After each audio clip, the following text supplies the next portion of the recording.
बिस्मिल्लाहिर्रहमानिर्रहीम अस्सलामु अलैकुम वरहमतुल्लाह वबरकातु। इस वाक़े में सुल्तान सलाहुद्दीन अय्यूबी की जिंदगी पर एक बहुत बड़ा बदकारी का दाग लगने के बारे में आपको आगाह किया जाएगा। आधी रात का वक्त हो चुका था। सलाहुद्दीन अय्यूबी जो के मुस्तकबिल का सुल्तान था, इस पर एक शारिया नामी लड़की ने बदकारी का इल्जाम लगा दिया था। काजी इब्ने अरसून जो कि सुल्तान सलाहुद्दीन अय्यूबी का उस्ताद भी था, सुबह इस मुकदमे को सुनने वाला था। ये इल्जाम एक आम इंसान पर नहीं बल्कि एक बासलाहियत और बाकिरदार इंसान नजमुद्दीन अय्यूब के बेटे सुल्तान सलाहुद्दीन अय्यूबी रहमतुल्लाह अलैह पर एक लड़की ने लगाया था।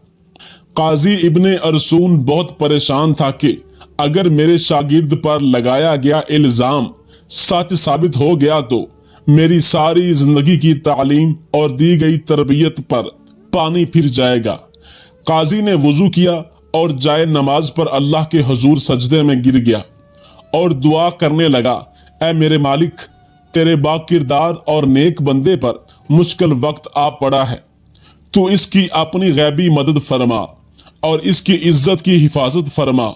बेशक तू ही इज्जत देने वाला है और तू ही जिल्लत देने वाला है। मेरा दिल नहीं मानता कि सुल्तान सलाहुद्दीन अय्यूबी रहमतुल्लाह अलैह किसी की तरफ बुरी नजर भी उठाकर देखें, लेकिन दूसरी तरफ शारिया नामी लड़की पूरे वसूख से सुल्तान सलाहुद्दीन अय्यूबी रहमतुल्लाह अलैह पर इतना बड़ा इल्जाम लगा रही है। मोहतरम नाजरीन, ये वाकया कुछ इस तरह है कि जब सुल्तान नूरुद्दीन जंगी अपनी सल्तनत पर कायमो दायम थे तो सुल्तान सलाहुद्दीन अय्यूबी पर एक शारिया नामी लड़की ने इल्जाम लगाया कि सलाहुद्दीन अय्यूबी ने इससे अकेले पाकर इसके साथ जबरदस्ती करने की कोशिश की। तमाम लोग हैरान थे कि सुल्तान इस तरह का काम कर सकता है क्या। किसी को यकीन नहीं आता था। कोई कुछ बात करता और कोई कुछ बात करता। अगली सुबह सुल्तान नूरुद्दीन जंगी की मौजूदगी में काजी इब्ने अरसून ने यह मुकदमा सुनना था और सुल्तान सलाहुद्दीन अय्यूबी पर फर्दे जुर्म आयद होने के बाद सजा सुनाई जानी थी। सलाहुद्दीन अय्यूबी रात को सारी रात बुखार में तड़पता रहा और अल्लाह से दुआ करता रहा, ऐ मेरे मालिक, तू ही मेरी मदद फरमा, तू ही बेहतर जानता है, तू ही सबसे सच्चा है। बेशक मेरी मदद करने वाला सिर्फ तू ही है। सुबह का वक्त हुआ तो सुल्तान सलाहुद्दीन अय्यूबी का बुखार बहुत ज्यादा था। सलाहुद्दीन ने वुजू किया और नमाज के लिए खड़े हो गए। नमाज खत्म करने के बाद अल्लाह के हुजूर सजदे में गिरकर दुआ मांगी और कहा, ऐ मेरे मालिक, तू ही मेरी इज्जत रखना। वो दिन नजमुद्दीन अय्यूब खानदान के लिए बहुत ही अजीब दिन था। लोग बड़ी बेताबी से इस लम्हे का इंतजार कर रहे थे कि जब सुल्तान नूरुद्दीन जंगी की मौजूदगी में काजी इब्ने अरसून इस मुकदमे को सुनेंगे और सुल्तान सलाहुद्दीन अय्यूबी के साथ क्या होने वाला है, क्योंकि उस वक्त भी कुछ लोग नूरुद्दीन जंगी के खिलाफ थे जबकि कुछ लोग नूरुद्दीन जंगी के साथ थे। इसलिए लोगों के जहन में मुख्तलिफ सवालात थे। सूरज तुलू हो चुका था। सुल्तान नूरुद्दीन जंगी अपने दरबार में आ चुका था और इसके बाएं जानब काजी इब्ने अरसून का तख्त था और नीचे सलाहुद्दीन अय्यूबी हाथ बांधे खड़ा था।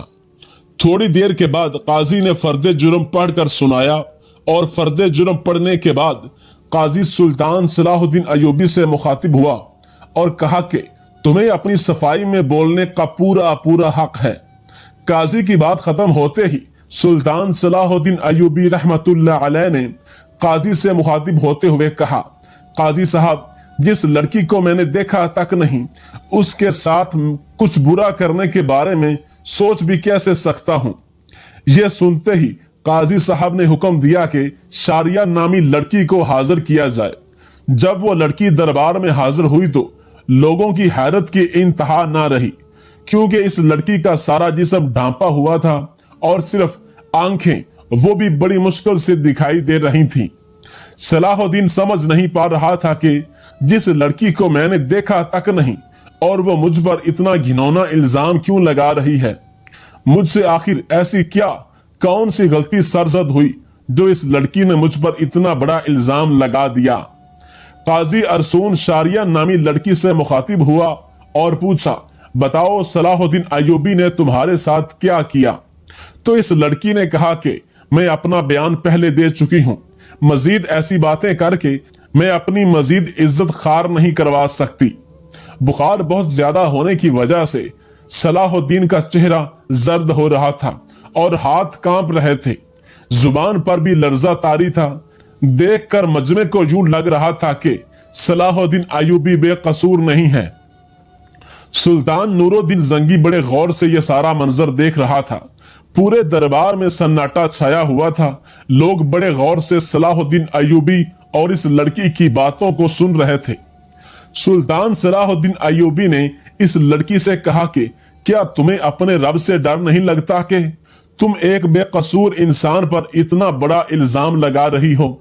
लोग समझ रहे थे कि सुल्तान नूरुद्दीन जंगी का भतीजा होने की वजह से सलाहुद्दीन अय्यूबी अगर मुजरिम करार भी दिया गया तो सजा से बच जाएगा।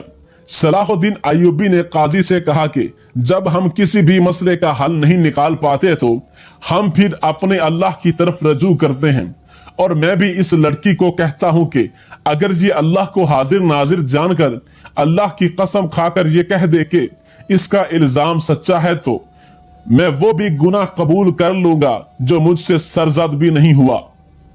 ये सुनते ही वो लड़की सलाहुद्दीन को बगौर देखने लगी। वो सुल्तान सलाहुद्दीन की हालत समझ चुकी थी। थोड़ी देर बगौर बखूबी देखने के बाद लड़की चीख चीख कर रोने लगी और कहा, मैं तमाम मजमे के सामने अल्लाह को हाजिर नाजिर करके कहती हूं कि सुल्तान सलाहुद्दीन बिल्कुल बेकसूर है, सारा गुनाह मेरा है। यह सुनकर सारा मजमा हैरान रह गया और इस लड़की के चंद अल्फाज ने मुकदमे को उलट कर दिया। इतने में सुल्तान नूरुद्दीन जंगी दहशत से अपनी कुर्सी से उठा और इस लड़की को कहा कि क्या तुम्हें पता है कि इल्जाम तराशी की तुम्हें कितनी बड़ी सजा मिल सकती है? तो इसने कहा, हाँ मुझे मालूम है कि इसकी मुझे कितनी बड़ी सजा मिलेगी। इसके बाद काजी ने शारिया से कहा कि आखिर ऐसी क्या वजह थी कि तुमने सलाहुद्दीन अय्यूबी पर इतना घिनौना इल्जाम लगाया? तो लड़की ने अपनी आंखें झुका ली, लेकिन जब सुल्तान नूरुद्दीन जंगी रहमतुल्लाह अलैह ने लड़की की तरफ देखा तो इसने कहा, ऐ मेरे सुल्तान, मैं जानती हूं कि मुझसे बहुत बड़ा गुनाह हो गया है, शायद जिसकी तलाफी भी नामुमकिन हो, क्योंकि जो दाग सलाहुद्दीन अय्यूबी के किरदार पर लगा वो शायद मैं चाहते हुए भी ना मिटा सकूं, लेकिन ये सब काम करने के लिए मैं मजबूर थी। सुल्तान नूरुद्दीन जंगी ने पूछा कि बताओ तुम्हें इस काम के लिए किसने मजबूर किया?